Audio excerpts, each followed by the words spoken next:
Welcome back to Chhaya podcast. Chhaya విదేశీ అనేటువంటి ఒక కొత్త సిరీస్ని ప్రారంభించబోతుందని చెప్పడానికి చాలా సంతోషంగా ఉంది. ఛాయా విదేశీ అనేటువంటి సిరీస్ అంతర్జాతీయ దాదాపు ఒక 14-15 భాషల్లోంచి 25 పుస్తకాలు వచ్చే 2-2.5 ఏళ్లలో తీసుకొని రావాలని ఛాయా సంకల్పించింది. అందులో భాగంగా ఛాయా విదేశీ అనేటువంటి ఒక డెడికేటెడ్ సిరీస్ని ఛాయా మొదలుపెట్టింది. ఇప్పటి వరకు దేశీ అనువాదాలకు తెలుగు వేదికగా ఉన్నటువంటి ఛాయా ఇక మీద విదేశీ పుస్తకాలకి తెలుగు అనువాద వేదికగా ఉండబోతుంది. దాంట్లో దాదాపు ఒక 4-5 నోబెల్ లారెట్స్ పుస్తకాలు, గత 5-6 ఏళ్లలో వచ్చినటువంటి 3 బుకర్ ఇంటర్నేషనల్ పుస్తకాలు, అట్లే కొన్ని క్లాసిక్స్, వీటన్నిటిలో అనేక జాన్రాలు తెలుగు పాఠకులకు పరిచయం చేయాలనేది ఛాయా అనుకుంటుంది. అందులో భాగంగా ఛాయా విదేశీ సిరీస్లో మొదటగా వస్తున్న పుస్తకం బాబిగాడి వీర చరిత్రం. ఇది నార్వేనియన్ రచయిత అర్నీ స్వింజన్ రాశాడు. దాన్ని ఇంగ్లీష్లోకి కరీ డిక్సన్ అనువదించింది. ఇంగ్లీష్ యాజ్ బ్రిడ్జ్ లాంగ్వేజ్గా మేము వాడి దాన్ని తెలుగులోకి తీసుకొచ్చాం. ఈ సంభాషణలో మనతో పాటు నెమ్మనీలం పుస్తకం అనువాదకులు మిత్రుడు అవినేని భాస్కర్, ఈ నవల చదివిన బాలా కూడా మనతో ఉన్నారు. ఆ పుస్తకాన్ని తెలుగు అనువాదం చేసిన కుమార్ ఇప్పుడు మనతో ఉన్నాడు. ఈ అనువాదం చేస్తున్నప్పుడు ఎట్లా అనిపించింది? అనువాదంలో ఉండే ఇబ్బందులు, అనువాదంలో అంటే బాబిగాడు టీన్ ఫిక్షన్ కాబట్టి ఈ టీన్ ఫిక్షన్ ని చేస్తున్నప్పుడు మనం ఎంజాయ్ చేస్తాము. దాంట్లో ఉండేటువంటి విషయాలు, కొన్ని అనువాదంలో ఉండే ఇబ్బందులు ఎట్లా ఉంటాయి? అవి కాకుండా టెక్స్ట్ ని మనం ఎంజాయ్ చేస్తాం కదా. టెక్స్ట్ ని ఎంజాయ్ చేయడం అంటే క్యారెక్టర్ చాలా ఇంట్రెస్టింగ్ క్యారెక్టర్ బాబీ అనేది. వాడికి ఉండడానికి 12 ఏళ్ళే ఉంటాయి, కానీ వాడు ఏదేదో 20 ఏళ్ళు 21 ఏళ్ళ మనిషిలాగా మాట్లాడతాడు. వాడు అంటే వాడికి జీవితం అట్లాంటి అనుభవాలు ఉన్నాయి. వాడికి చాలా టఫ్ కండిషన్స్లో పెరుగుతాడు వాడు. వాడు ఏది కూడా వాడి క్యారెక్టర్లో ఇంట్రెస్టింగ్ పార్ట్ ఏంటంటే విపరీతమైన eternal optimist, at the same time very practical. అది ఒక 12 ఏళ్ల పిల్లవాడిలో, అంటే ఇదంతా కూడా ఫస్ట్ పర్సన్లో జరుగుతుంది. నవలంతా కూడా ఫస్ట్ పర్సన్ నరేషన్ ఇది. సో వాళ్ళలో ఈ రెండు చూపిస్తాడు రైటర్. అది టెక్స్ట్ చాలా సటిల్గా ఉంటుంది. వాడు ఏది కూడా డైరెక్ట్గా చెప్పడు. నేను ఒక ఉదాహరణ చెప్తాను. ఇప్పుడు వాడు ఏది నెగిటివ్గా చెప్పడు. ఇన్ ది సెన్స్ వాళ్ళు చాలా అసలు మెయింటెనెన్స్ సరిగా లేని అపార్ట్మెంట్స్లో ఉంటుంటారు. గవర్నమెంట్ వాళ్ళు, నార్వేజియన్ గవర్నమెంట్ వాళ్ళు ఇన్కమ్ లెవెల్స్ తక్కువగా ఉండే వాళ్ళకి ఫ్రీ హౌసింగ్ ప్రొవైడ్ చేస్తారు. అంటే వాడు చెప్పదలుచుకుంది ఏంటంటే వాళ్ళ ఇల్లు చాలా పాతబడి, వాళ్ళ అపార్ట్మెంట్ బిల్డింగ్ అంతా చాలా పాతబడి ఉంటుంది, చాలా పాత అపార్ట్మెంట్ లాగా కనబడుతుంది. ఆయన రాసింది ఎట్లా రాశాడంటే, ఒకప్పుడు కొత్తగా ఉన్నా ఇప్పుడు పాతగా కనబడుతున్న బిల్డింగ్ అంటాడు వాడు. అది ఒక ఎగ్జాంపుల్. సో వాడు ఏది చెప్పినా సరే దానికి ఒక పాజిటివ్ ట్విస్ట్ ఒకటి ఉంటుంది అనమాట, ఎంత నెగిటివ్ విషయం చెప్పినా సరే. సో దానివల్ల ఏమైందంటే ఆ సటిలిటీ చాలా బాగా తీసుకొచ్చాడు ఆయన. డైరెక్ట్గా చెప్పకుండా ఇండైరెక్ట్గా మాట్లాడుతుంటాడు వాడు తమాషాగా డైలాగ్. అది హ్యూమర్ ఉంటుంది, దాంట్లో సర్కాజం ఉంటుంది. సో ఆ టోను అంటే ట్రాన్స్లేట్ చేసేటప్పుడు ఆ క్యారెక్టర్ టోను ఆయన ఇంగ్లీష్లో, అదే ఆవిడ కరీ డిక్సన్ ఇంగ్లీష్ ట్రాన్స్లేటర్, చాలా గొప్ప ట్రాన్స్లేటర్, 100కు పైగా పుస్తకాలు ఆవిడ ట్రాన్స్లేట్ చేశారు. సో అది ఆ టోను, ఆ వాయిస్ అంటారు, ఆ వాయిస్ రిజిస్టర్ తెలుగులోకి తీసుకొచ్చేటప్పుడు అంటే ఇట్స్ ఎ వెరీ ఇంట్రెస్టింగ్గా ఉండింది చేసేటప్పుడు. అట్ ది సేమ్ టైం ఛాలెంజింగ్గా కూడా ఉండింది. Hope readers will like it. But ఏంటంటే మా పబ్లిషర్ గారి పేరు కూడా చిన్నప్పుడు బాబీ అట, ఆయన నాకు తర్వాత చెప్పారు, మోహన్ గారు. నాకు ఒక 2 క్వశ్చన్స్ ఉన్నాయండి. మీరు ఛాయా విదేశీ సిరీస్ అని చెప్పారు కదా, ఓకే, అది మీరు స్టార్ట్ చేస్తున్నప్పుడు మీరు చూస్ చేసుకుంటారు కదా, ఈ నావెల్ కానీ ఇది కానీ we should bring it to the Telugu audience అని అనుకుంటున్నారు, ఓకే. సో దానికి ఏంటి బేసిస్? అంటే మీరు ఓకే ఇది నోబెల్ ప్రైజ్ వచ్చింది, లేకపోతే ఇన్ని కాపీస్ సోల్డ్ అవుతాయనా, లేకపోతే ఇట్లాంటి థీమ్ అందించాలని? ఇప్పుడు suppose as a prospective reader of your series, okay, what is in store for me? అంటే నేనేం ఎక్స్పెక్ట్ చేయొచ్చు? అసలు మీరు ఎట్లా చూస్ చేసుకుంటున్నారు, ఎలాంటివి తీసుకురావాలనేది చూస్ చేసుకుంటున్నారు అనేది first question. So and second question ఏంటంటే, మీరు బుక్స్ చూస్ చేసుకునేటప్పుడు మీరు ఒక దాన్ని ఏమంటారు, ఒక షాక్ వాల్యూ క్రియేట్ చేయాలనుకుంటారా? అంటే ఇప్పుడు సపోజ్ అంటే if I to put it in a different way, ఇప్పుడు నేను ఒక తెలంగాణలో ఉండే ఒక ఆంధ్ర మనిషిని, చాలా రోజుల నుంచి ఉన్నాను, నాకు ఒక లైఫ్, నాకు ఒక పర్స్పెక్టివ్ ఉంది.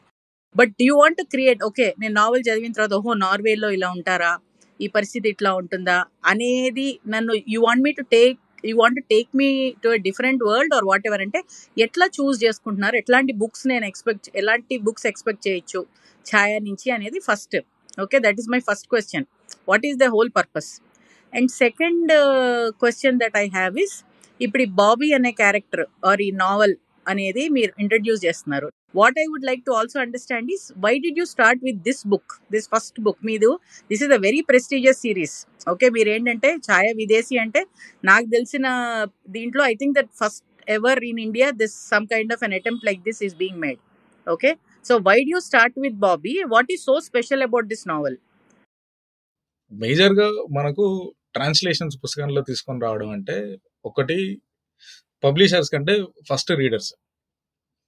మనం ఒరిజినల్ పబ్లిష్ చేసినా, ట్రాన్స్లేషన్ పబ్లిష్ చేసినా ఈ పుస్తకానికి లిటరీ వాల్యూ ఉందా లేదా అనేది ఒకటి చూస్తాం.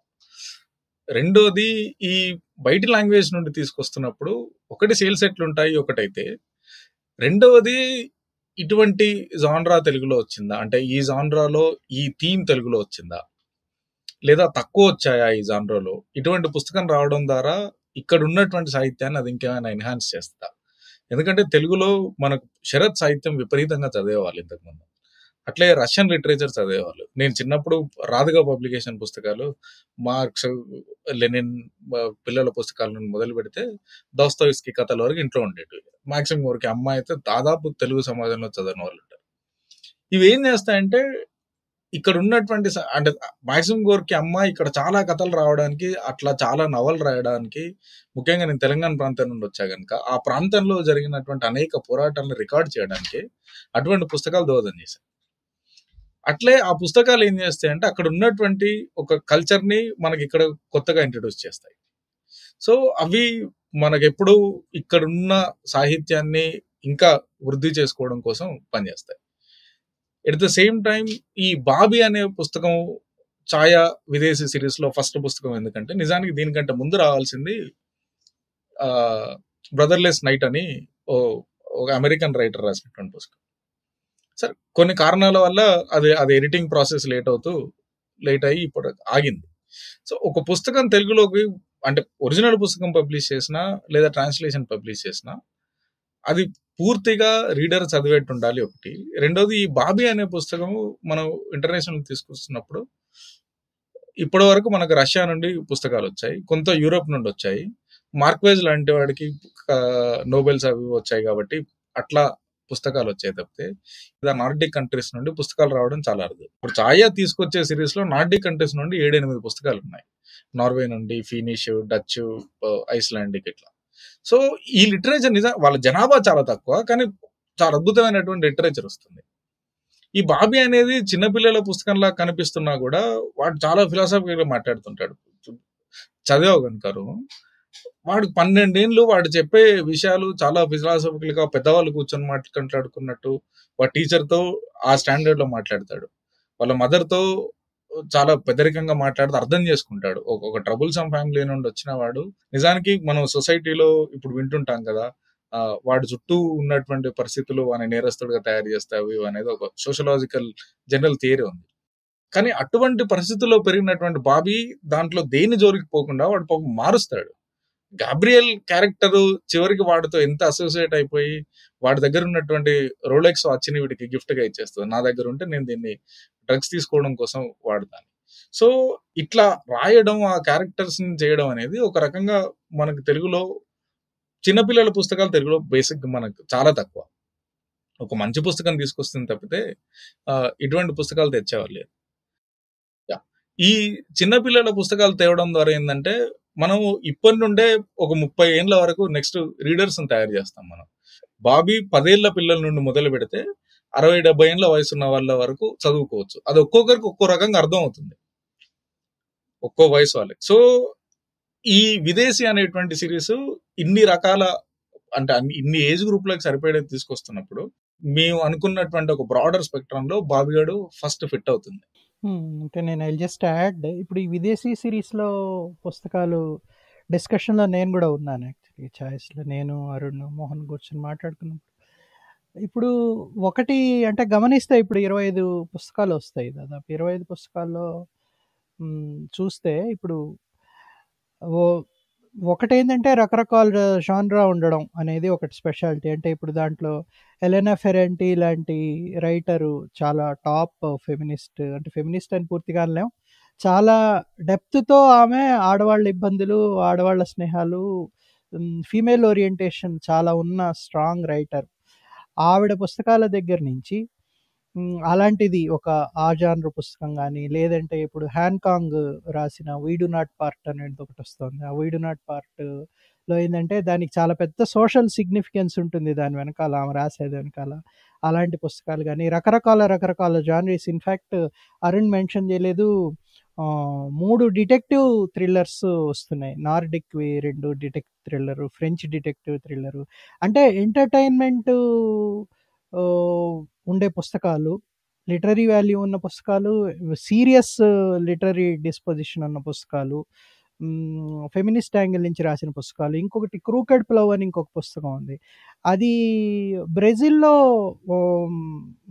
ఆదివాసీస్ పడ్డే ప్రాబ్లమ్స్, దాని గురించి అక్కడ జరుగుతున్న డిఫారెస్టేషను, వాళ్ళు ఎలాంటి ఇబ్బందులు పడ్డారు అనేది లాస్ట్ ఇయర్ అది బుకర్కి షార్ట్ లిస్ట్ అయింది. అలాంటి పుస్తకాలు వస్తున్నాయి. అండ్ అరుణ్ చెప్పినట్టు 12 ఏళ్ళు 10 ఏళ్ళ వాళ్ళ దగ్గర నుంచి ఎంత ఎక్స్పీరియన్స్డ్ రీడర్ అయినా సరే చదువుకోవడానికి పుస్తకాలు, అందరూ అన్ని చదువుకోవచ్చు, ఏమన్నా స్పెసిఫిక్ జానర్ ఆఫ్ ప్రిఫరెన్స్ ఉంటే అవి కూడా చదువుకోవచ్చు అనేది దాంట్లో జరుగుతుంది. బాబీ విషయానికి వస్తే ఇప్పుడు దానికి సిగ్నిఫికెన్స్ ఏంటంటే ఫస్ట్ పుస్తకంగా వస్తుందా రెండో పుస్తకంగా వస్తుందా అనేది మనం ఆ చర్చ పక్కన పెడితే, అంటే మామూలుగా మనం చిన్నపిల్లల నవళ్ళు అంటే ఫ్యాంటసీ ఎక్కువ చూస్తాం మనం, అంటే ఏదో అడ్వెంచర్స్ చేయడం, జానపద కథలు కానీ ఫ్యాంటసీ కథలు కానీ అట్లా చూస్తాం. సోషల్ నావెల్స్ నా ఉద్దేశంలో తెలుగులో మనం చూసుకున్నా కూడా చాలా తక్కువ వచ్చాయని అనుకుంటాను, చిన్నపిల్లల సోషల్ నావెల్స్. ఇది రియలిస్టిక్గా ఒక సోషల్ కండిషన్, ఒక సొసైటీలో కంటెంపరీ ముఖ్యంగా. ఇంకోటి ఇప్పుడు 25 పుస్తకాల్లో చాలా మటుకు 2000 సంవత్సరం తర్వాత రాసిన పుస్తకాలే ఎక్కువ, 90% ఒకటో రెండో పుస్తకాలు వదిలిపెడితే. సో అది కూడా ఒక ఫ్యాక్టరు విదేశీ సిరీస్లో. బాబీలో వచ్చేటప్పటికి ఇది కూడా 2012లో రాసిన పుస్తకం, ఆయన 2008లోనో 2012లోనో రాశాడు. సో ఇది ఒక social novel. At the same time Arun చెప్పినట్టు 12 ఏళ్ళ వాళ్ళు చదువుకోవచ్చు, 40 ఏళ్ళ అంత ఇన్ఫ్యాక్ట్ చదివారు. మేము పంపించిన రీడర్స్లో 10 టెస్ట్కి పంపించిన టెస్ట్ రీడింగ్లో అన్ని ఏజ్ల వాళ్ళు ఉన్నారు. అందరికంటే చాలా గొప్ప, నాకు చాలా ఇష్టమైన రచయిత్రి, చాలా సీనియర్ రీడరు, చాలా విస్తారంగా పుస్తకాలు చదివే సత్యవతి గారు ఉన్నారు. 20 ఏళ్ల లిఖిత్ గోదా కూడా ఉన్నాడు. ఈ పుస్తకానికి బొమ్మలు వేసింది వైభవ్, కుశల్ వైభవ్ వేశాడు 12 ఏళ్ల అబ్బాయికి. అంటే I hope together we have answered your question. Yeah ఖచ్చితంగా. అంటే నాకు సమన్ సబ్స్టెన్స్ లో అర్థమైంది ఏంటంటే, మీరు చూస్ చేసేటప్పుడు ఇటువంటి ఏ కథలు ఎక్కువ జనాలు ఇష్టపడ్డారు, ఇటువంటి కథలు తెలుగు ఆడియన్స్ చదివారా లేదా, సో దీన్ని మనం తీసుకొచ్చి అందించాలనేదే కాకుండా you are trying to actually build an audience, build a community of readers లాగా. That is the attempt that is being made. So okay. And Bobby నావెల్కి వస్తే, యాక్చువల్లీ నేను కూడా బాబీ నావెల్ చదివాను. Very beautiful, enjoyable novel. So మీ పాడ్కాస్ట్లో I think you should really talk about the beauty of the novel. It's a very very good read. Everybody must read. నా ఉద్దేశంలో అయితే ఆనెస్ట్లీ నాకు అధోలోకం చాలా భయం వేసింది, నాకు అసలు యాక్చువల్లీ నచ్చలేదు. అంటే నేను that is not something that I would want to read, but this is a beautiful novel. Normal గా మనకు అంటే జనరేషన్ టు జనరేషన్ గ్యాప్ ఉంటుంది. సీనియర్ జనరేషన్ మాలాంటి వాళ్ళతో మాట్లాడేటప్పుడు అరే మీరేంది ఇంత అడ్వాన్స్ ఆలోచిస్తారు అని అనిపిస్తుంది.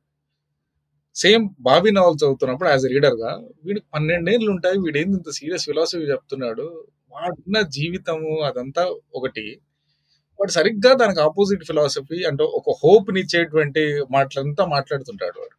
ఇందాక నువ్వు చెప్పినట్టు ఎక్కడ నెగిటివ్ గా చెప్పడు. వాళ్ళు ఫ్రెండ్స్ కాదనే దాన్ని కూడా వాళ్ళకు నేను ఇంత పంచుకునేంత స్నేహం లేదని చెప్తాడు తప్పితే వాళ్ళు నా ఫ్రెండ్స్ కాదు అన్న, వాళ్ళు ఫ్రెండ్స్ కానీ అంత ఇండెప్త్ ఫ్రెండ్స్ కాదు.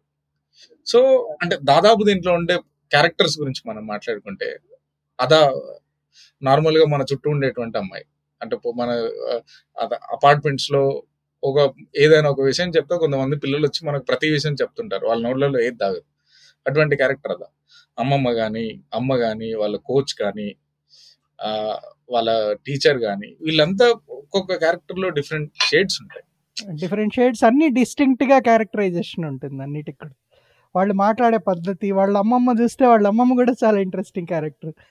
ఆవిడ కూడా అన్నీ తెలుసు, అంటే వీళ్ళమ్మ ఆల్కహాలిక్, అంటే కొంత మటుకు రివీల్ చేయొచ్చు అనుకుంటా, రివీల్ చేయాల్సి వస్తుంది మాట్లాడితే నా వల్ల.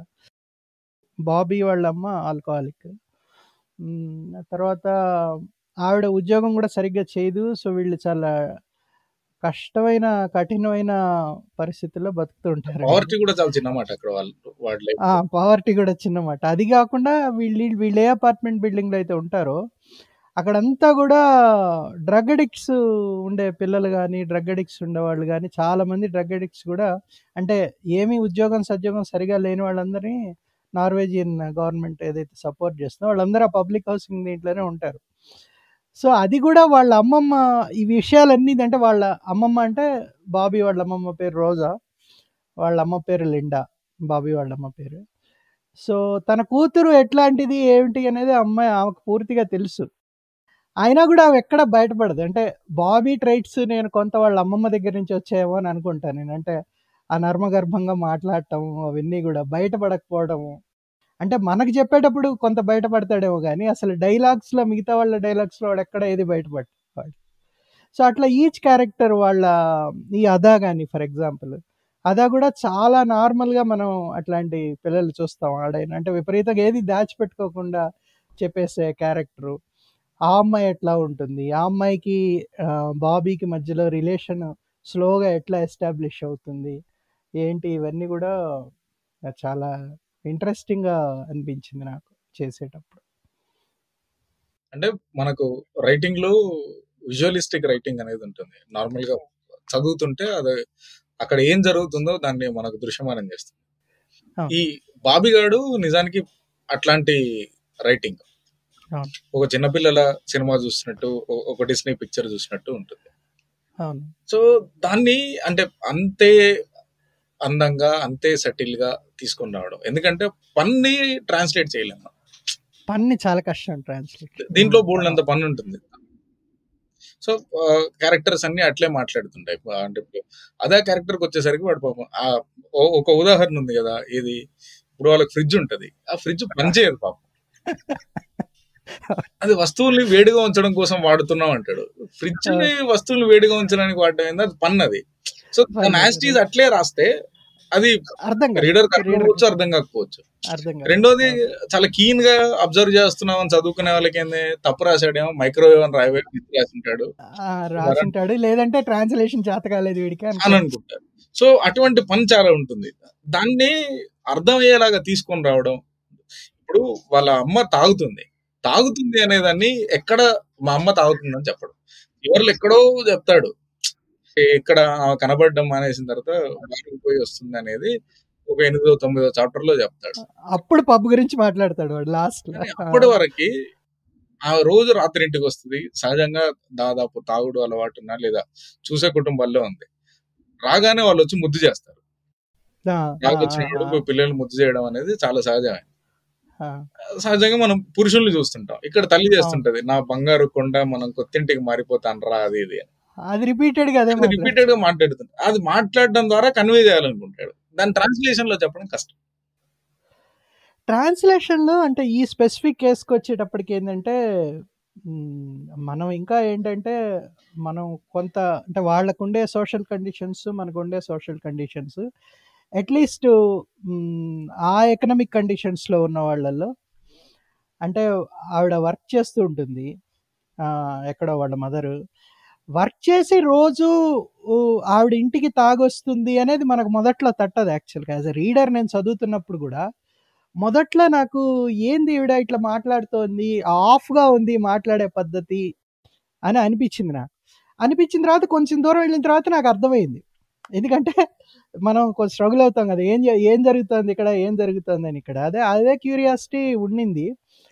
అది అదేంటంటే మనకు అది పూర్తిగా కొత్త వ్యవహారంగా, అంటే మనం అట్లా ఊహించుకోవడం, మనం మామూలుగా ఇంట్లో ఉండే ఆడవాళ్ళు, అంటే సింగిల్ పేరెంట్, ఆమె సింగిల్ పేరెంట్ ఉంటుంది, పాపం ఏదో కష్టపడి పని చేసుకుంటూ ఉంటుంది, ఆమె రోజు అంత విపరీతమైన ఆల్కహాలిక్ అని మనకు అందదు మొదట్లో, రైట్?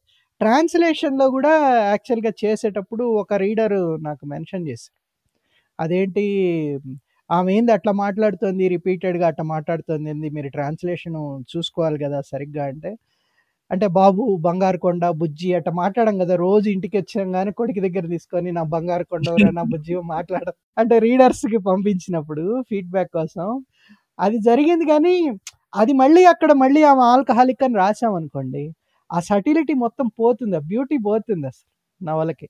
అది యాక్చువల్గా అది ఇండైరెక్ట్గా ఏదో ఒక చిన్న ఇండికేషన్ ఇచ్చాను నేను, అంటే కొంచెం అందడానికి కొంచెం అక్కడ గ్లాస్ చేయాల్సి వచ్చింది, ఒక వాక్యం యాడ్ చేశాను. కానీ బట్ ఓవరాల్గా ఆమె ఇట్లా తాగుతుంది, ఇట్లా ఆల్కహాలిక్ అని చెప్పడానికి, డైరెక్ట్గా చెప్పడానికి నాకు మనస్కరించలేదు. ఎందుకంటే ఆ టోన్ అది కాదు, ఆ నావల్ టోన్ అది కాదు, రైటింగ్ స్టైల్ అలా లేదు కాబట్టి I wanted to stick to it. అంటే ఇవి రీడర్ రివ్యూస్ లో ఆల్రెడీ మనకు వచ్చినటువంటి అబ్జర్వేషన్. అది మెయిన్, అది నేను అంటే లాస్ట్ టైం కూడా మనం మాట్లాడుకున్నాం. లాస్ట్ టైము అంటే అధోలోకం నేను భాస్కర్ కలిసి చేసినప్పుడు ఆ రీడర్స్ రిపోర్ట్ పంపించడం అనేది ఇంకా ఛాయ ఎస్టాబ్లిష్ చేయలే పూర్తిగా ప్రాక్టీస్. ఈసారి చాలా మంచి జరిగింది. ఏంటంటే డెడికేటెడ్గా ఒక మోహన్ గారు కూర్చొని డెడికేటెడ్గా ఒక 10-12 మంది రీడర్స్, వీళ్ళు సీరియస్గా చదివి మనకు ఫీడ్బ్యాక్ ఇవ్వగలరు అని చెప్పి వాళ్ళందరికీ ఫోటో కాపీస్ అందరికి పంపించారు. పంపించి వచ్చిన ఫీడ్బ్యాక్ అంతా కూడా మనం దీంట్లో ఇంప్లిమెంట్ చేయడం జరిగింది. మేజర్గా అంటే లిఖిత్ గోదా అండ్ తలవచ్చిల శివాజీ గారు, వాళ్ళు పాపం లైన్ బై లైన్, లిఖిత్ గోదా అయితే ఇంగ్లీష్తో కూడా కంపేర్ చేశాడు అతను, చేసి మీరు ఇక్కడ ఒక లైన్ మిస్ అయ్యారు అంటే లైన్ బై లైన్ కంపేర్ చేశాడు అతను. శివాజీ గారు కూడా చాలా సజెషన్స్ ఇచ్చారు. ఇవన్నీ ఏంటంటే ఎన్నిసార్లు మనం రివైజ్ చేసినా, 5-6 సార్లు రివైజ్ చేసినా కూడా కొన్ని మిస్ అవ్వటం జరుగుతుంది అన్ఫార్చునేట్గా. నేను ఇక్కడ 2 పాయింట్లు చెప్పాలనుకుంటున్నాను. ముఖ్యంగా అనువాదం అనేది ఒక మనిషే చేస్తున్నట్టు ఒక మనిషికే మనం క్రెడిట్ ఇచ్చేస్తున్నప్పటికి కూడాను, మనకు మొట్టమొదటిగా చదివి దాంట్లో సవరణలు చెప్పేవాళ్ళు కానీ, లేకుంటే మనకు ఫీడ్బ్యాక్ ఇచ్చేవాళ్ళు కానీ, చాలా వరకు వాళ్ళు కూడా మనంత కృషి చేసిన వాళ్ళే అవుతారు. అన్ఫార్చునేట్లీ మనం ఎప్పుడు ఏ అనువాదంలోనూ వాళ్ళకి ఎక్కువ క్రెడిట్ ఇవ్వలేము. కానీ ఇప్పుడు నెమినీలలో రాశారు కదా, మీరు అందరి పేర్లు రాశారు, మొదట్లో రాశారు, అయినప్పటికీ కూడా వాళ్ళ పాత్ర అనేది చాలా పెద్ద పాత్ర. వాళ్ళు కనుక ఆ ఫీడ్బ్యాక్ మనకి ఇవ్వకపోతే ఆ అనువాదం ఎంత చెత్తగా ఉంటుంది అనేది, అంటే మనం ఒక 10 సార్లు దిద్దుకున్నప్పటికి కూడా మనం ఎలాంటి ఒక ఫ్లోలో వెళ్ళిపోతామంటే, మనం చేసింది బాగానే ఉంది, మనకు అర్థమైపోయింది. ఎందుకంటే మీకు కాన్సెప్ట్ మొత్తం మీరు చదివి 4 సార్లు చదివి పుస్తకాన్ని మొత్తం ఎక్కించుకున్నారు, మీ భాషలో వ్యక్తపరుస్తున్నారు. అది ఇంకొకడు పాయింట్ ఆఫ్ వ్యూ నుంచి ఇంకొకటి చదువుతున్నప్పుడు వాడికి అదే అర్థం అవుతుంది అనేది మీకు అర్థం కాదు. మీకు మనం అంటే మీకంటే మీకే కాదు, నాకు కూడా, ఎవరికైనా కూడా అనువాదం చేసేటప్పుడు. కాబట్టి అనువాదం మాత్రం ఎన్నిసార్లు మెరుగుపరిస్తే అంత మంచిది, ఎంతమంది చేత చదివించి మెరుగుపరిచి తర్వాత పబ్లిషింగ్కి వెళ్తే అంత మంచిది. ముఖ్యంగా ఈ పుస్తకం గురించి చెప్పేటప్పుడు మీరు ఇందాక అన్నారు, తెల్లవజ్జల శివాజీ గారికి తర్వాత లిఖిత్ గోదాకి పంపించామని. ఇన్ఫ్యాక్ట్ అది ఎంత మంచి ప్రయోగం అంటే, ఒక ఆయన ఏమో చాలా పెద్ద ఆయన, who is like above 60s or 70s probably, right? ఇంకొక అబ్బాయి ఏమో 20లో ఉండే ఒక చిన్న కుర్రాడు. ఆ అబ్బాయి, ఆయన గురించి నాకు తెలుసు, ఎందుకంటే ఆయన రచనలు ఎన్నో ఈ మాటలో చదువుతూనే ఉన్నాను ఒక 5-6 ఏళ్ళ నుంచి. ఎంత గొప్ప రచయిత ఆయన కూడా, అపార్ట్ ఫ్రమ్ బీయింగ్ పెయింటర్. తర్వాత మన లిఖిత్ కుమార్ గోదా ఎంత భాష మీద ఎంత పట్టు ఉందంటే ఆ పిల్లాడికి, ఆ పిల్లాడు తమిళ కవితల్ని ఇంగ్లీష్లో చదువుకుని దాన్ని తెలుగులోకి అనువదించాడు. మళ్ళీ దాన్ని తెలుగులోకి అనువదించిన దాన్ని నాకు క్రాస్ చెక్ చేయమని, తమిళ్లోకి ఎలా ఉంది అని క్రాస్ చెక్ చేయమని నాకు ఇచ్చాడు. చూస్తుంటే అచ్చు తప్పనట్టు, అంటే నూలు పట్టుకుని లైన్ గీసినట్టు అంత బాగా ఉంది, అంత బాగా రాశాడు. సో ఆ ఇద్దరు మంచి వ్యక్తులు ఎన్నుకున్నారు మీరు. ఇప్పుడు ఈ విదేశీ సిరీస్లో ఈ పుస్తకం మనం ఇంగ్లీష్ నుండి తేవాలని అనుకున్నాం.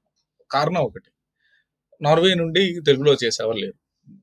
ఇన్ఫాక్ట్ మనకు చాలా భాషల నుండి ఇప్పుడు మనం తెచ్చే చాలా భాషల్లో ఏ భాషకి డైరెక్ట్గా తెలుగు చేసేవాళ్ళు, కనీసం టెక్నికల్ ట్రాన్స్లేషన్ చేసేవాళ్ళు కూడా లేరు. అటువంటప్పుడు సహజంగా మనకు ట్రాన్స్లేషన్లు ఎప్పుడే కానీ ఒక భాష నుండి ఇంగ్లీష్లోకి పోయినప్పుడు ఇంగ్లీష్లో ట్రాన్స్లేషన్ లాస్ ఉంటుంది. ఇది అధోలోకంలో కూడా మనం డిస్కస్ చేసాం. కానీ ఇప్పుడు అధోలోకం కంటేనేమో మనకి ఇమీడియట్ గా క్రాస్ చెక్ చేయడానికి భాస్కర్ ఉన్నాడు, లేదా మనం సుచిత్రతో మాట్లాడగలం. ఈ ఇంటర్నేషనల్ సిరీస్ లో వచ్చేసరికి ఆథర్స్ తో ట్రాన్స్లేటర్స్ తో మాట్లాడడం అంత ఈజీ వ్యవహారం కాదు, వాళ్ళంత అవైలబుల్ ఉంటారు. అట్లీస్ట్ మనం దాన్ని ఇంగ్లీష్ లో కన్వే చేసి అర్థం చేసుకుందాం అనుకున్నా కూడా, సో ఈ లాస్ ఆఫ్ ట్రాన్స్లేషన్ ఇంగ్లీష్ లో ఉంటుంది, దాన్ని మళ్ళీ తెలుగులోకి వచ్చేసరికి కూడా ఉంటుంది. సో మనం సాధ్యమైనంత వరకు ఇంగ్లీష్ నుండి తెలుగుకి లాస్ ఆఫ్ ట్రాన్స్లేషన్ లేకుండా చూసుకోవాల్సిన రెస్పాన్సిబిలిటీ మనకుంటుంది. సో బీయింగ్ ఎ ట్రాన్స్లేటర్, దీన్ని ఎట్లా ఓవర్కమ్ చేసావు? లేదా అంటే ఒకటి నాకు అంటే లాస్ ఆఫ్ ట్రాన్స్లేషన్ అనే పదం అగైన్ అది కరెక్ట్ పదం కాదని అది తెలియదు, కానీ ఏదైనా ఒక స్వరూపంలోంచి ఇంకో స్వరూపంలోకి వచ్చేటప్పుడు అది భాష కావచ్చు, విజువల్ దేంట్లోకి వచ్చినా దాని స్వరూపం మారుతుంది ఎగ్జాక్ట్గా చేసి. అంటే ఆ భాషలో నుంచి ఇప్పుడు కొన్ని వాక్యాలు, ఇప్పుడు ఫర్ ఎగ్జాంపుల్ నువ్వు ఇందాక ట్రాన్స్లేషన్ గురించి అడుగుతున్నప్పుడు చాలా ఇట్లాంటి ఓకే కల్చరల్గా డిఫరెన్స్ ఉంది, అవన్నీ అంత దూరం కూడా వెళ్ళక్కర్లేదు. ఇప్పుడు simple thing like yes let's go, yes let's go అనే వాక్యం. ఎస్ లెట్స్ గో అంటే అవును వెళదాం పద అని మనం తెలుగులో రాసాం. ఎస్ అనేది మనం ఆ రకంగా వాడం, అవును అవును అవును అనేది మనం ఆ రకంగా వాడం. సో అట్లా స్వరూపం మారి సేమ్ అర్థం వచ్చేటట్టుగా మనం రాసుకోవాలి. Coming back to this point, అంటే ఖచ్చితంగా ఒక భాషలో నుంచి ఇంకో భాషలోకి వెళ్ళేటప్పటికి దాని స్వరూపం మారుతుంది, దాని నుంచి ఇంకో భాషలోకి వెళ్ళేటప్పటికి దాని స్వరూపం మారుతుంది. కాబట్టి ఒరిజినల్కి దీనికి చాలా తేడాలు ఉండొచ్చు కదా అనేది ప్రశ్న కదా. దీంట్లో ఒకటి జరిగింది ఏంటంటే, ఇప్పుడు ఈ విదేశీ సిరీస్ మనం మాట్లాడుకున్నప్పుడు, అంటే నువ్వు సమాధానం తెలిసిన ప్రశ్న నన్ను అడిగావు, నేను సమాధానం చెప్తున్నా దానికి, నీకు తెలియదని కాదు, ఆ డబుల్ యాక్టింగ్ చేస్తున్నావు కాబట్టి చెప్తున్నా. ఓకే, సో ఇవన్నీ ఏంటంటే మామూలుగా ఇప్పుడు ట్రాన్స్లేషన్స్ వ్యవహారానికి వచ్చేటప్పటికి ట్రాన్స్లేషన్ ఎడిటింగ్ అనేది చాలా చాలా ముఖ్యమైన, చాలా సీరియస్గా తీసుకుంటారు. ఎస్పెషల్లీ యూఎస్ఏలో కానీ యూకేలో కానీ మంచి ప్రెస్ల ద్వారా పెద్ద పెద్ద పబ్లిషింగ్ హౌసెస్ నుంచి వచ్చే పుస్తకాలు చాలా సీరియస్గా ఎడిటింగ్ చేస్తారు.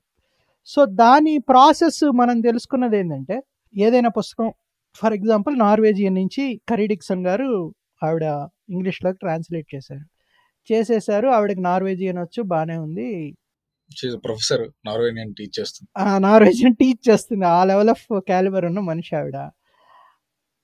జీవితాంతం నా ట్రాన్స్లేషన్లో గడిపింది.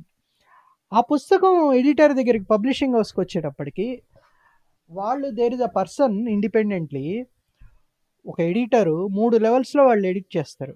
సరే మీ అన్ని లెవెల్స్ మనకు అవసరం లేదు, కానీ మనకు రిలవెంట్ లెవెల్ ఏంటంటే ఫస్ట్ పుస్తకం రాగానే వాళ్ళు చేసేది ఏంటంటే నార్వేజియన్కి ఇంగ్లీష్కి కరెక్ట్గా దాంట్లో చెప్పిందంతా దీంట్లో ఒక వ్యవహారం వచ్చిందా రాలేదా అని లైన్ బై లైన్, అంటే లిటరల్ ట్రాన్స్లేట్, అంటే ఐ మీన్ ఇందాక మనం అనుకున్నట్టు స్వరూపం మారచ్చు కానీ అదే మీనింగ్ ఉండేవి అన్నీ కవర్ చేశారా లేదా అనేది sentence by sentence, paragraph by paragraph check చేస్తారు. అన్ని పుస్తకాలు కూడా విదేశీ సిరీస్లో వచ్చేటప్పటికి మనం ఏవైతే వస్తున్నాయో పుస్తకాలు అవన్నీ కూడా ఇలాంటి ముఖ్యంగా యూకేలో పబ్లిష్ అయిన పుస్తకాలు ఎక్కువ ఉన్నాయి. అన్ని పుస్తకాలు యూకేలో పబ్లిష్ అయినాయి, ఒక్క పుస్తకం యూఎస్ఏలో పబ్లిష్ అయింది, అది కూడా ఇప్పుడు యూకేలోకి వస్తుంది అనుకుంటా. సో ఈ రకమైన rigorous process, editing process, matching with the original అని జరుగున్నవి. సో ఆ రకమైన పబ్లిషింగ్ హౌసుల నుంచి వచ్చే పుస్తకాలు మనం తెలుగులోకి తెస్తున్నాం కాబట్టి ఇంగ్లీష్కి ట్రూత్ఫుల్గా ఉంటే మనకి ఇబ్బంది ఉండదు అనేది థింకింగ్. ఇప్పుడు అంటే ఆ ఇంగ్లీష్ ఆల్రెడీ నార్వేజియన్తో మ్యాచ్ చేసాం కాబట్టి మనం ఇంగ్లీష్ తెలుగు మ్యాచ్ చేసుకోగలిగితే మనకు లిఖిత్ చేసి పెట్టినట్టుగా మనం ఎక్కువ దూరం జరిగే అవకాశం ఉండదు. కాబట్టి అది ఐఎమ్ క్వైట్ కాన్ఫిడెంట్ ఒరిజినల్కి చాలా దగ్గరలో ఉంటుందని నేను అనుకుంటాను.